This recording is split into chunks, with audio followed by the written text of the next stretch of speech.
祭天仪仗队，仗人字旁，也分文跟武的啦，叫8义武。皇帝的帝王，总统祭天呢，冬至的时候在北平天坛祭天呢，北京啊，那个时候叫北京天坛祭天呢，叫8义武的文艺生。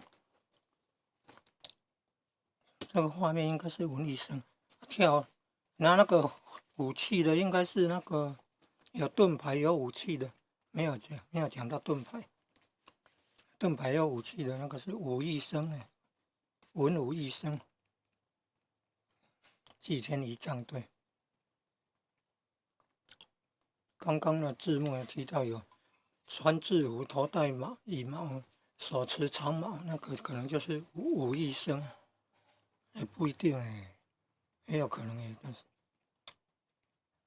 乐师那么多，200多名乐师演奏国乐。